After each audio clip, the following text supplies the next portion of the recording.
Inilah Gorissa dan TV, membaca Indonesia dengan 3 metode.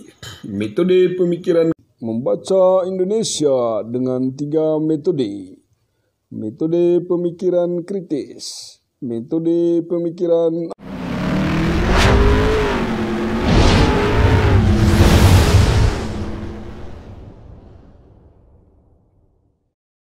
Selamat malam kepada pemirsa Gorissa dan TV di seluruh Indonesia. Gorissa dan TV membaca Indonesia dengan 3 metode pemikiran. Metode pemikiran kritis, metode pemikiran analitis, dan metode pemikiran reflektif. Pemirsa Gorissa dan TV yang kami cintai, pada malam hari ini kita kedatangan tamu yang sangat istimewa. Beliau adalah Bung Jemi Kudiai. Bung Jemi Kudiai ini adalah aktivis GMNI, Gerakan Mahasiswa Nasional Indonesia, dan sehari-hari mendedikasikan hidupnya untuk melakukan penelitian secara khusus tentang otonomi Papua ya, otonomi khusus Papua. Dan skripsi beliau juga terkait dengan otonomi khusus Papua ya. Nah, pada malam hari ini dengan Bung Jemi kita akan bicara tentang mencari jejak otonomi khusus Papua jilid kedua. Nah, ada banyak sekali pertanyaan dari pemirsa Gorissa dan TV yang nanti perlu dijawab oleh Bung Jemi ya. Yang pertama tentu saja mengapa ada Otsus jilid yang kedua? Memang kenapa dengan Otsus jilid 1 itu? Untuk selanjutnya kami memberikan waktu dan kesempatan kepada Bung Jimi mulai dari memperkenalkan diri ya, kemudian ya bisa memberitahukan juga kepada pemirsa Gorissa dan TV apa aktivitas yang dilakukan oleh Bung Jimi pada hari-hari belakangan ini. Silakan Bung Jimi. Ya, terima kasih Pak Goris. Selamat malam. Selamat malam pemirsa Gorissa dan TV di seluruh Indonesia. Saya di sini ingin berbicara tentang mencari jejak Papua jilid 2. Ini menjadi pertanyaan mengapa harus ada otonomi khusus jilid 2. Dan saya pun berterima kasih malam ini untuk mewakili generasi muda Papua untuk berbicara soal otonomi khusus lanjutan jilid 2. Tetapi sebelum saya ke sana, saya ingin memperkenalkan nama lengkap saya ya, Jemi Kudiai. Saya alumni kerja di kampus APMD, selesai tahun 2010, masuknya tahun 2005.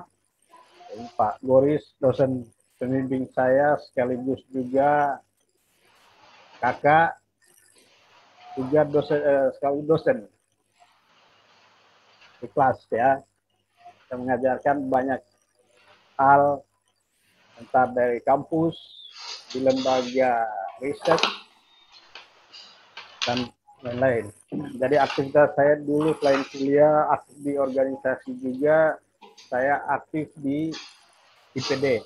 Ya, kebetulan dulu ada juga Pak Boris.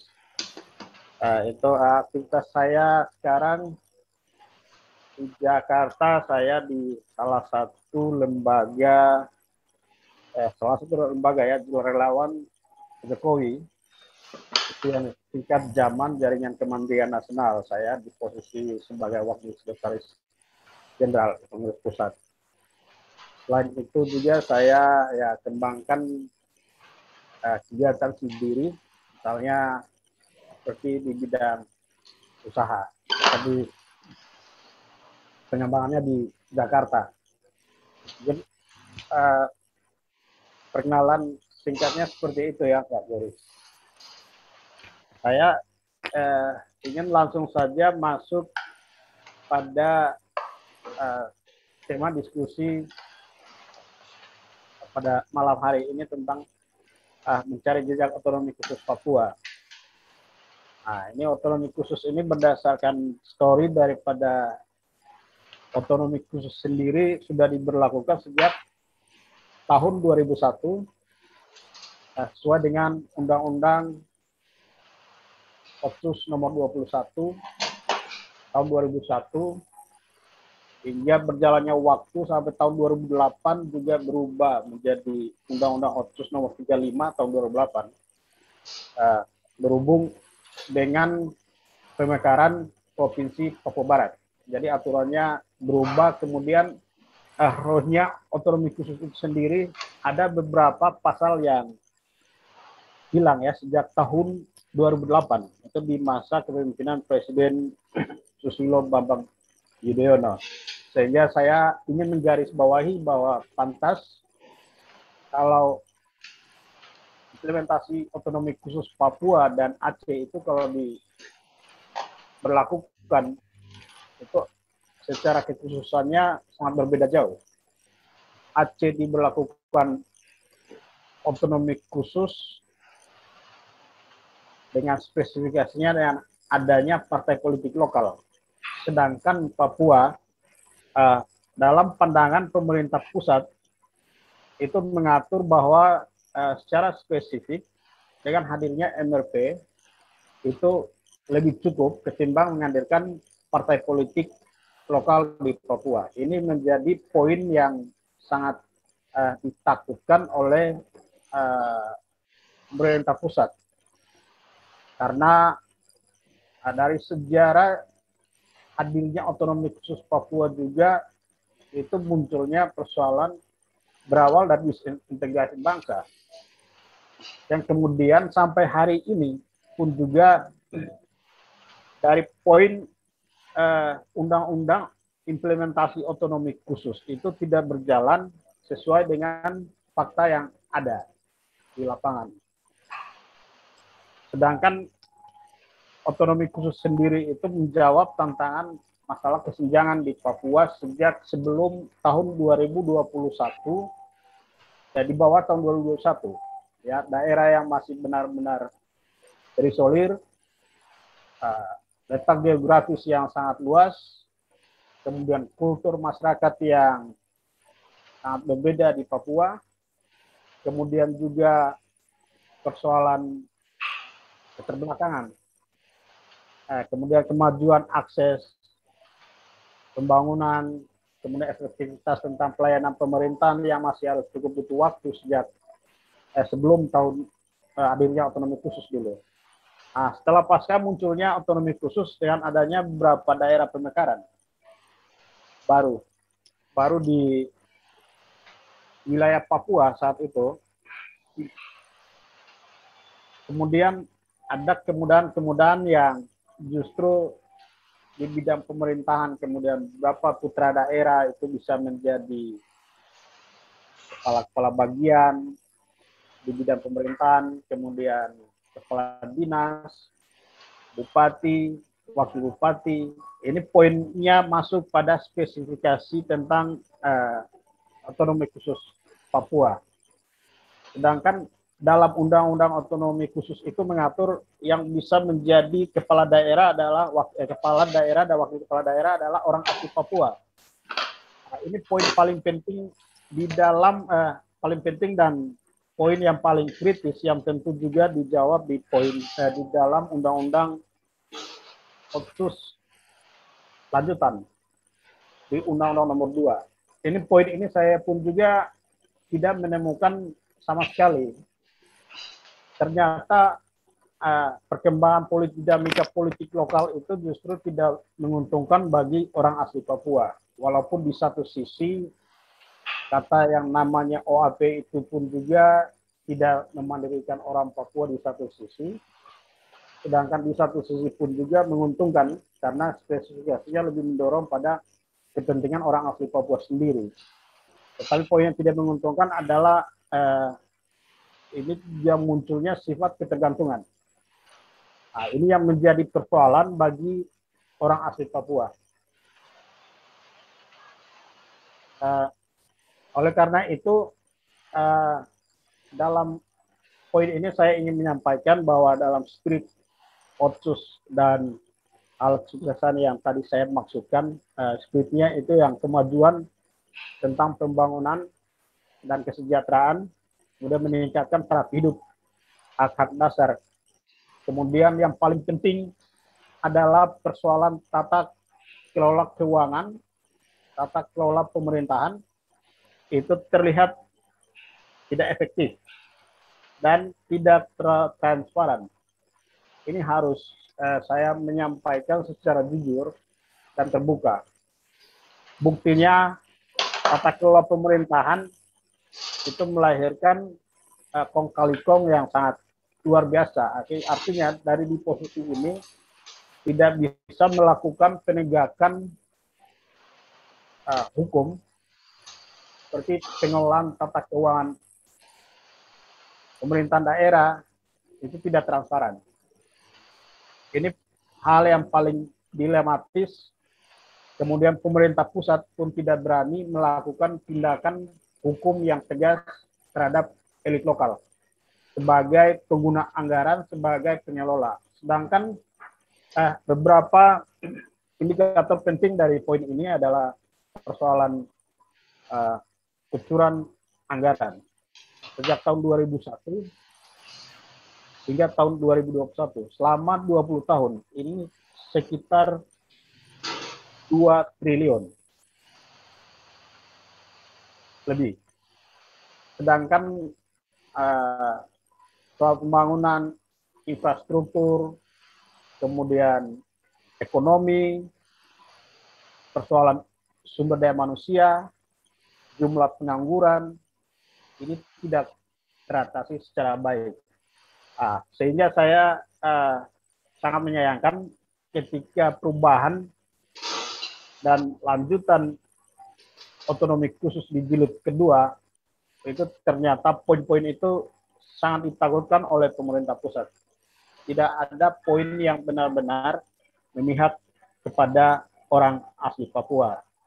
Jadi yang saya mencurigai bahwa ternyata pemerintah pusat itu masih memiliki DEX Papua di tiap kementerian terkait, yang kemudian mengontrol langsung tentang implementasi otonomi khusus. Jadi kecurigaan saya sebagai putra Papua kemudian melihat bahwa ternyata masih saja anggaran-anggaran otonomi khusus itu bisa saja tersimpan di kementerian. Tidak semua anggaran itu tersalur ke daerah ya. Papua, daerah. Nah, ini problem yang kedua tentunya ya sebagai anak bangsa juga saya jujur harus mengatakan ini secara terbuka agar untuk ke depan kementerian terkait terutama Menteri Dalam Negeri ya kita tahu kewenangannya kalau urusan fiskal itu sudah ada di Kementerian Keuangan dan lain, kemudian berdasarkan evaluasi otonomi khusus itu tidak dilakukan secara menyeluruh. Sedangkan keberlanjutan Undang-Undang Nomor 2 tahun 2021 sampai dengan 2042 nantinya itu tidak memuat secara spesifik. Malah pemerintah pusat justru mendorong Impres nomor 9 tahun 2020 langsung ditangani, diketuai oleh Wakil Presiden Republik Indonesia, Pak Kiai Maruf, dan juga ada beberapa kementerian yang kemudian akan menangani pengembangan ekonomi, persoalan SDM, kemudian investasi, dan juga persoalan pengembangan ekonomi lokal di Papua. Ini juga menjadi sebuah kelemahan menurut saya adanya di tingkatan pemerintah pusat. Yang berikutnya bagi saya sebagai generasi muda ya tentu menganalisa beberapa hal. Yang pertama bagi tugasnya pemerintah pusat sesuai dengan kewenangan. Kemudian kalau seandainya DEX Papua itu ada di tiap kementerian, juga ada tiap dinas di tingkat daerah, kemudian ini melakukan sebuah pembinaan khusus terhadap elit lokal. Karena apapun, saya pun harus mengakui bahwa elit lokal ini diduduki tidak sesuai dengan latar belakang disiplin ilmu karena kepentingan politik. Nah, ini juga menjadi hambatan untuk kemajuan pembangunan Papua selama ini. Sehingga ya saya berharap agar dari tiap kementerian bisa melakukan sebuah pembinaan secara khusus agar pengelolaan otsus ini bisa berjalan dengan baik. Kemudian yang berikutnya saya pun melihat dari konteks birokrasinya.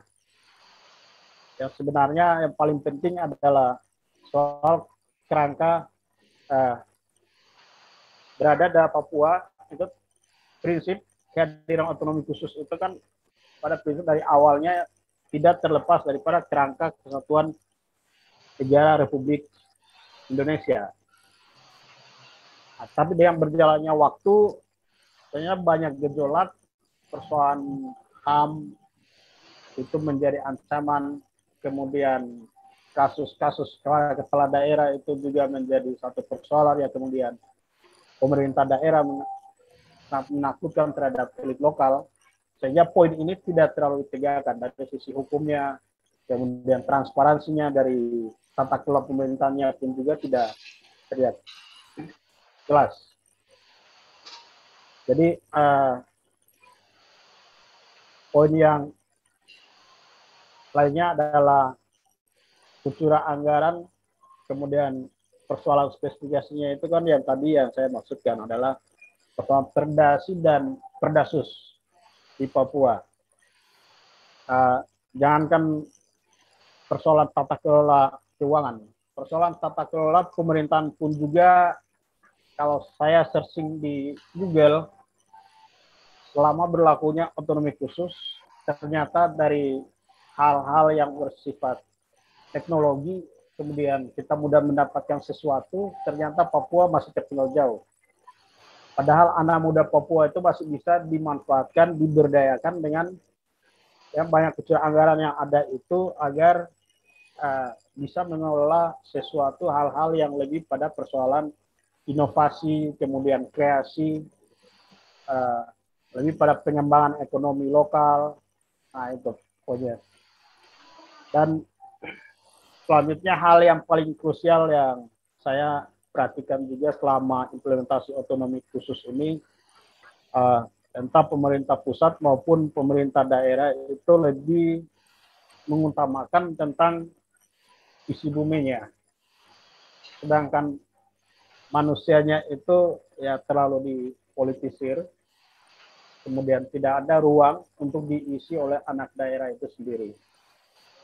Contoh saya pribadi, saya tentunya selesai dari Yogyakarta harus balik daerah untuk mengabdi daerah. Begitupun juga kawan-kawan saya yang lain juga sampai hari ini masih mencari nasib, padahal tingkatnya sudah sarjana, sudah memiliki ilmu dan lain-lain. Tetapi ini kejanggalan paling terbesar juga, persoalan otonomi khusus itu tidak berhasil di Papua karena minimnya pemerintah daerah itu berinovasi untuk mendorong generasi muda untuk mandiri dan lain. Ini tidak ada sama sekali. Ini menjadi problem utama. Kemudian saya secara pribadi ya saya berharap sebagai anak muda Papua juga punya poin-poin yang sebenarnya dari Undang-Undang Otonomi Khusus Nomor 21 Tahun 2001 itu menjadi bahan evaluasi serius bagi pemerintah daerah maupun pemerintah pusat yang sebenarnya harus dilakukan itu. Tetapi sayangnya tanpa evaluasi ditetapkan Undang-Undang Nomor 2 Tahun 2021 untuk otonomi khusus jilid 2. Namun dalam pasal-pasal tersebut yang berubah hanya beberapa poin-poin kecil yang sebenarnya juga tidak menjawab kepentingan orang asli Papua.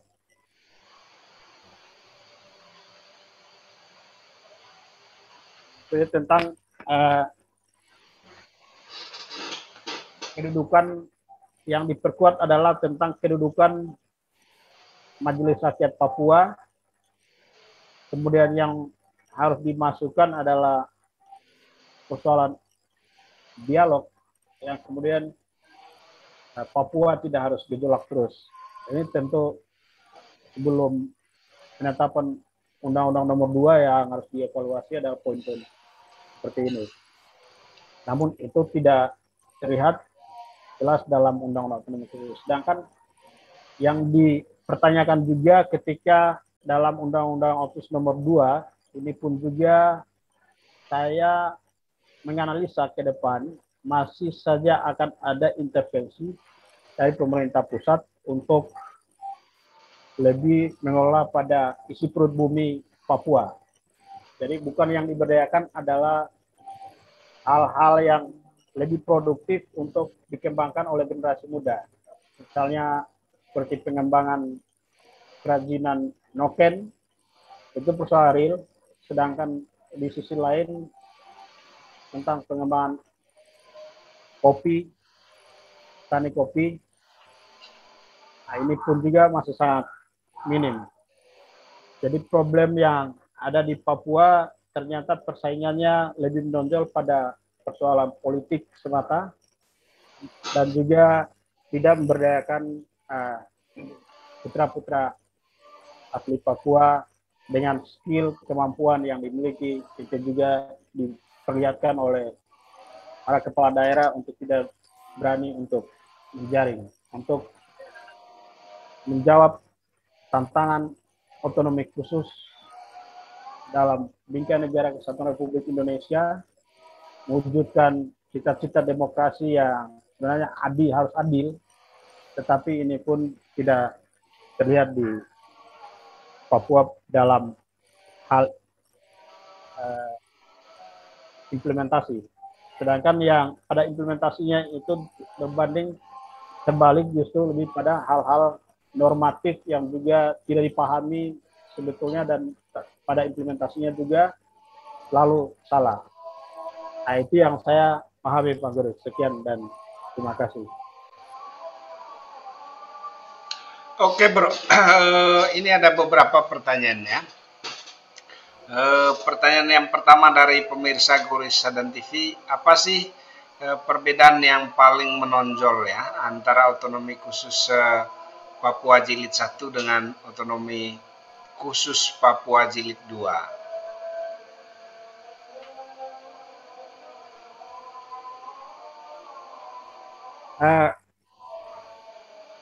Baik, terima kasih. Saya ingin langsung menjawab. Kalau ditanya perbedaan antara Otsus Jilid 1 dan Jilid 2, saya pada prinsipnya ingin menggarisbawahi saja bahwa tentu untuk Otsus Jilid 2 harus lebih baik.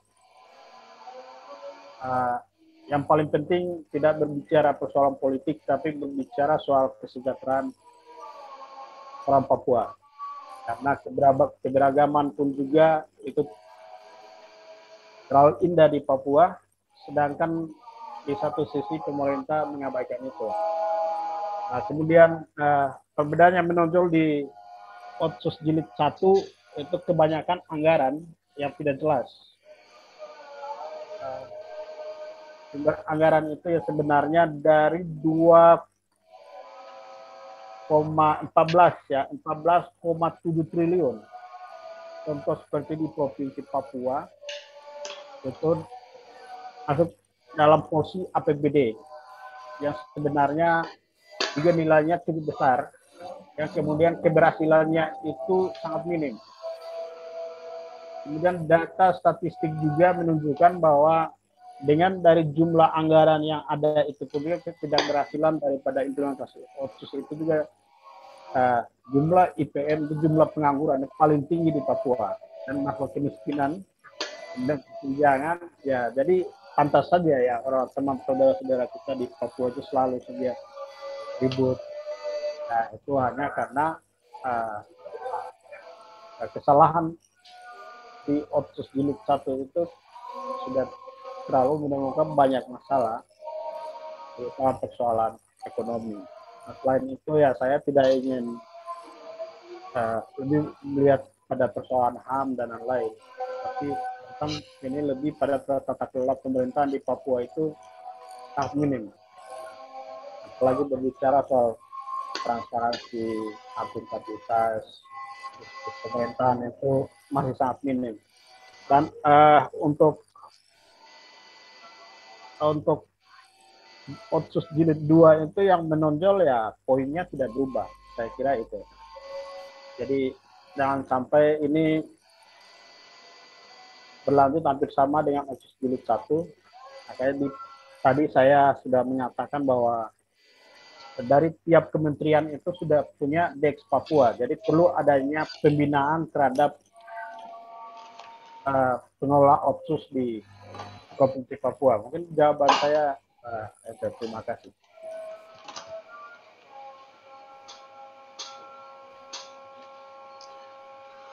Bro, terkait dengan Otsus Jilid 2 ini, apakah skema penganggarannya itu berbeda dengan skema penganggaran dalam atau sebagaimana dalam Otsus Jilid 1?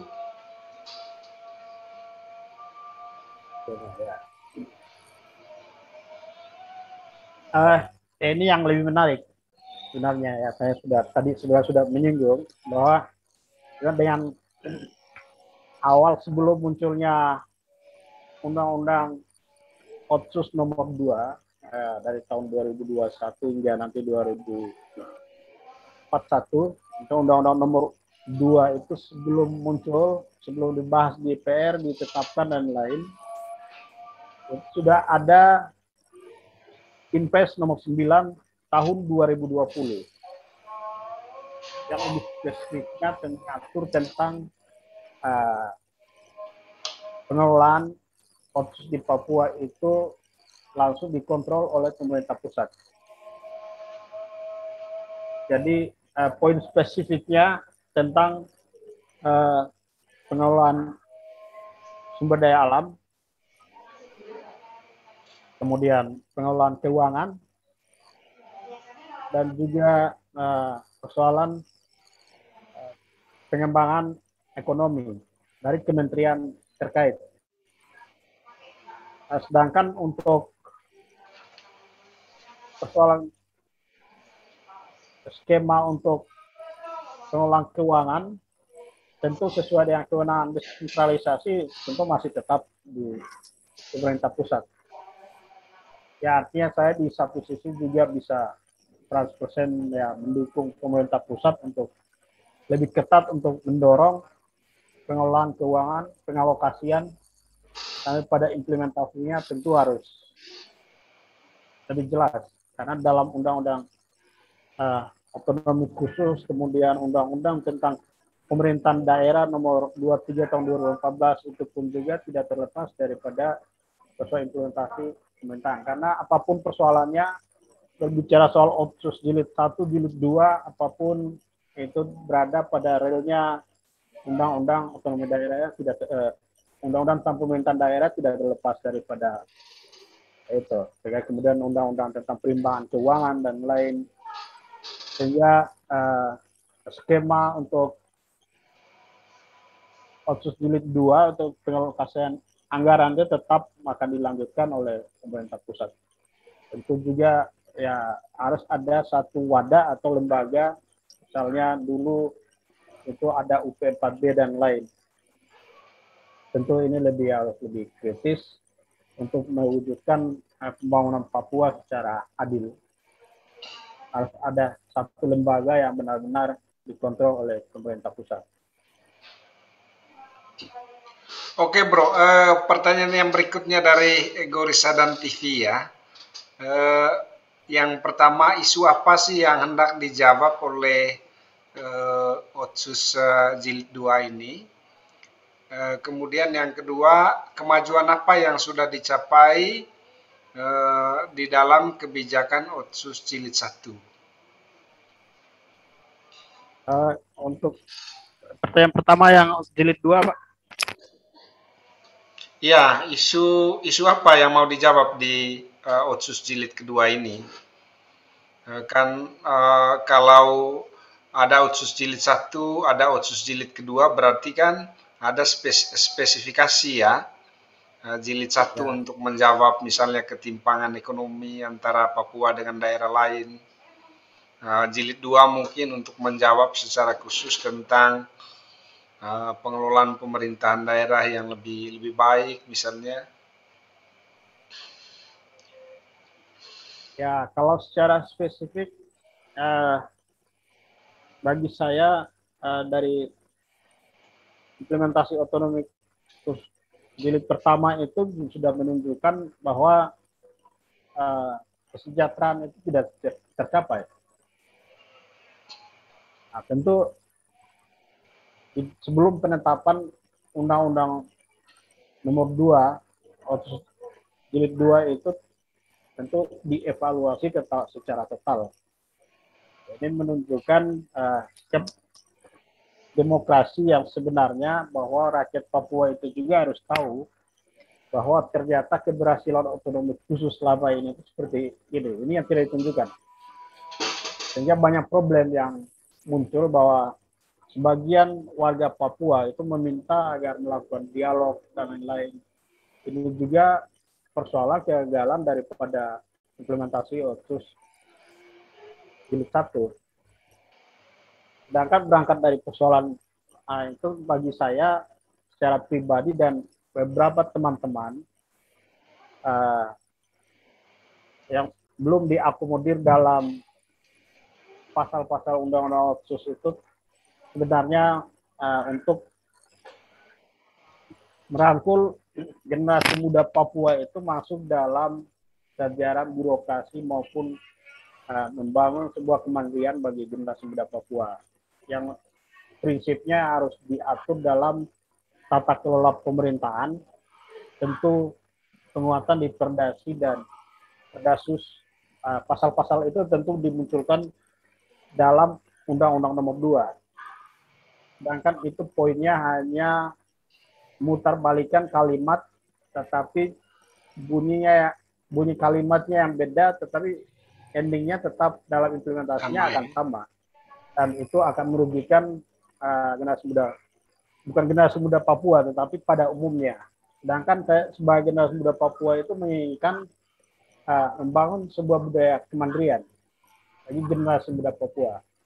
Karena apapun persoalannya, ya saya mengakui banyak generasi muda Papua yang cerdas, mereka kreatif, tentu juga tidak didorong oleh pemerintah daerah, karena faktor politik mereka diabaikan. Nah, ini menjadi keberhasilan Otsus di jilid 1. Semoga di jilid 2 itu akan harus lebih baik lagi. Oh, oke bro. Berdasarkan pengamatan bro ya, terkait dengan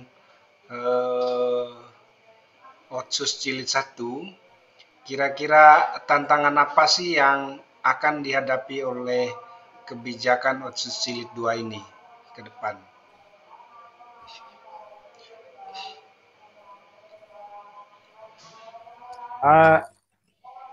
Tantangannya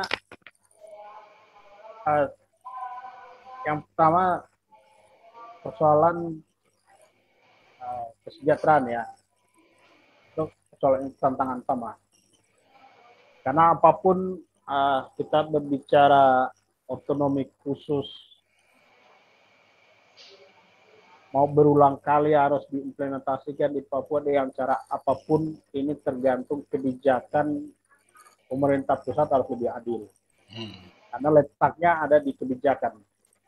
Kemudian pemerintah daerah pun juga harus menyimbangi semuanya dalam menjalankan tata kelola pemerintahan dan lain. Proses kemudian pelayanan di tingkat pemerintahan daerah, kemudian di Otsus jilid 1 itu tidak terlihat bahwa ternyata urusannya masih terlalu banyak yang berbelit.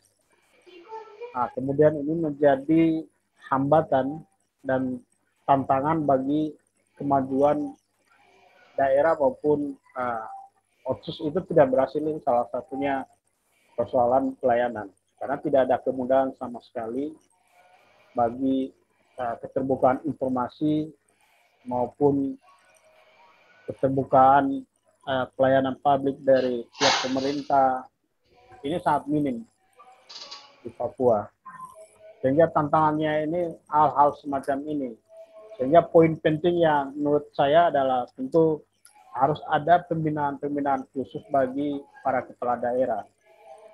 Ini hanya kita masih berbicara di skop kabupaten, kota maupun di provinsi. Apalagi ini berbicara di yang sebenarnya tantangan yang harus dijawab adalah persoalan kita menjawab tantangan yang ada di tingkat kampung atau tingkat desa. Kalau ini sesuatu hal yang dia hanya berjalan begitu saja ketika ada bantuan, ada anggaran, ada informasi dari pemerintah kabupaten kota. Jadi ya dari tata administrasi, tata kelola pemerintahan desa, apalagi berbicara tentang otonomi desa di Papua dan lain ini masih sangat jauh. Saya kira Pak Boris juga sudah datang beberapa kali ya bisa mengamati langsung di sana. Ya. Ini problem-problem yang ada sebenarnya. Nah itu, apalagi pemerintah daerah sendiri ya akses informasi, kemudian transportasi, aksesnya juga ya transportasi harus beberapa daerah harus memakai transportasi udara, kemudian menjadi tantangan terutama beberapa daerah di pedalaman menjadi daerah konflik, yang intinya juga itu kepentingan korporasi, yang kemudian di poin Otsus jilid 2 itu justru yang saya menyinggung di awal bahwa ada kepentingan investasi besar-besaran di Papua yang kemudian itu merembet pada isu-isu HAM dan ketidakadilan itu pun juga akan terjadi dan jumlah pengangguran pun juga akan diabaikan karena pengembangan sumber daya manusia yang tentu harus dipikirkan hari ini untuk 10 tahun ke depan dengan begitu banyak anggaran otonomi khusus.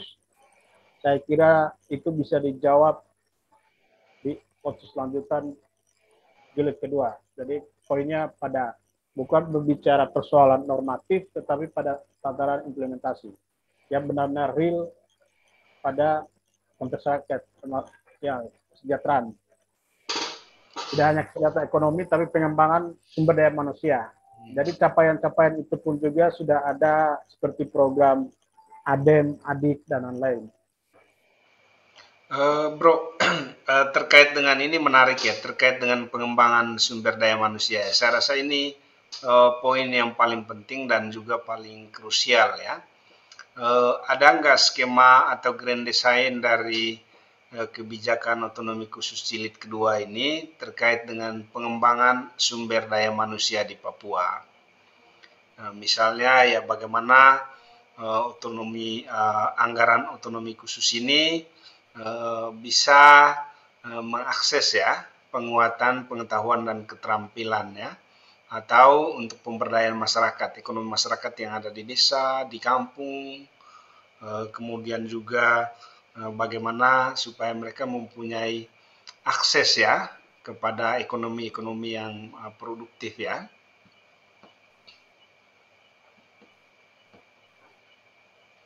Saya kira paling penting ya sebenarnya ini 4 tahun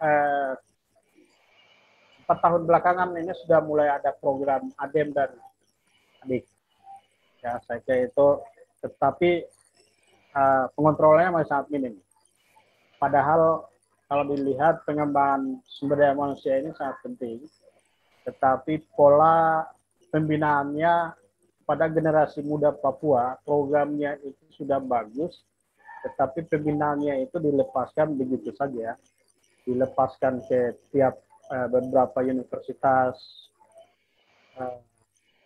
di seluruh Indonesia ya disebar, bahkan sampai ke luar negeri. Tetapi target spesifiknya kemudian ketika kesiapan sumber daya manusia yang dikirim keluar ini berdasarkan biaya dari anggaran otonomi khusus.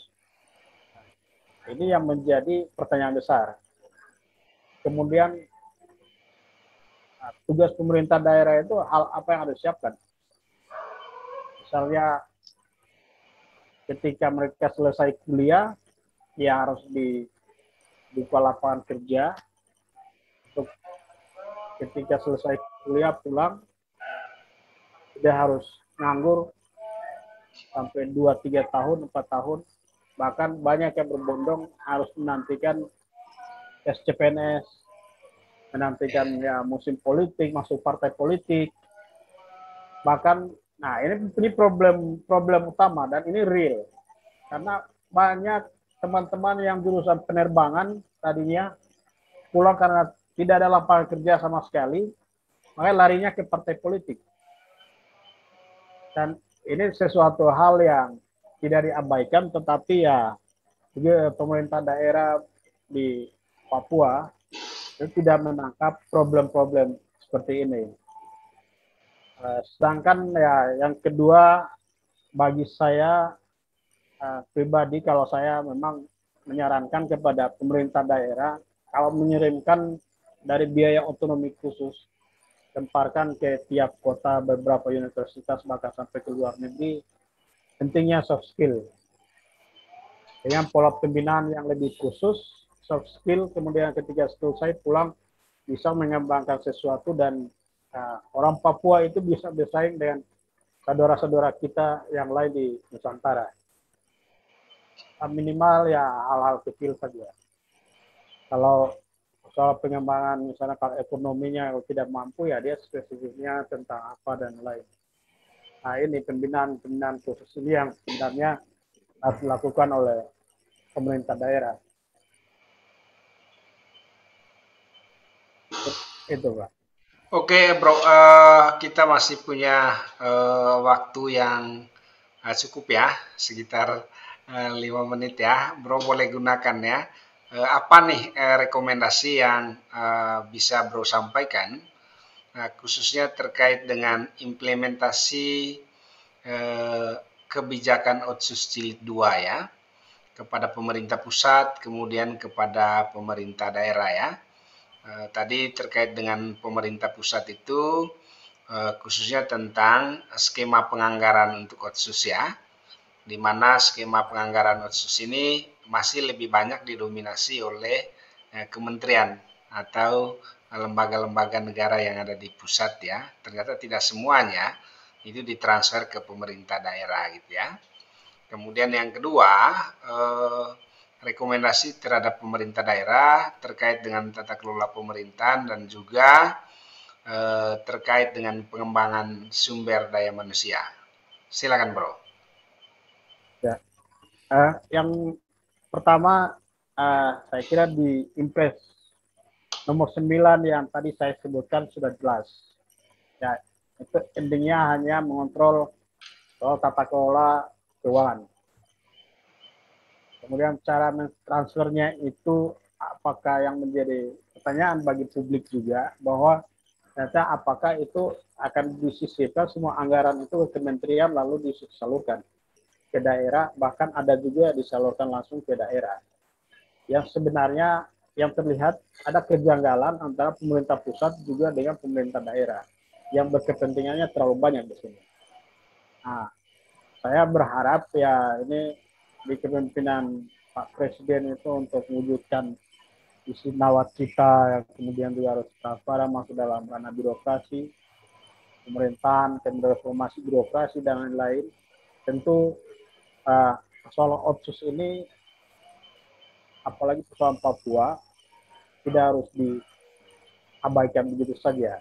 Artinya boleh lewat kementerian, tetapi transfer anggarannya harus transparan dan langsung dikontrol oleh pemerintah pusat di awal penganggaran sampai dengan pengelolaan sampai dengan pelaporan. Transparansi itu harus lebih terlihat jelas. Itu persoalan pengelolaan anggaran. Kalau untuk pemerintah daerah, saya kira pemerintah daerah harus lebih jeli melihat peluang otonomi khusus jilid 2. Jadi letak daripada keberhasilan atau majunya otonomi khusus dan lain-lain itu terletak pada kebijakan kepala daerah, dan dalam otos lanjutannya pun juga itu kewenangan penuh para kepala daerah. Jadi saya kira untuk mewujudkan demokrasi yang seutuhnya sebenarnya terletak pada kebijakan para gubernur, bupati, wali kota untuk menjawab beberapa tantangan di OTS jilid 1, di jilid 2 agar lebih baik lagi. Gitu. Oke, terima kasih banyak Bung Jemi ya. Pemirsa Gurisa dan TV yang kami hormati, demikianlah diskusi kita secara khusus tentang merekam jejak otonomi khusus Papua Jilid 2 dengan Bung Jemi Kudiai ya. Terima kasih banyak kepada Bung Jemi yang bersedia hadir di studio Gurisa dan TV ya. Kami sangat terbantu ya, sangat memberikan apresiasi kepada Bung Jemi yang merelakan waktunya untuk diskusi dengan kami ya. Diskusi ini mempunyai dua tujuan ya. Yang pertama mengedukasi Indonesia untuk menjadi semakin cerdas ya. Dan yang kedua itu sebagai bagian dari gerakan untuk terus membangun imajinasi, kemudian inspirasi tentang gerakan dan perjuangan untuk Indonesia yang lebih baik. Selamat malam, salam dari Studio Gurisa dan TV.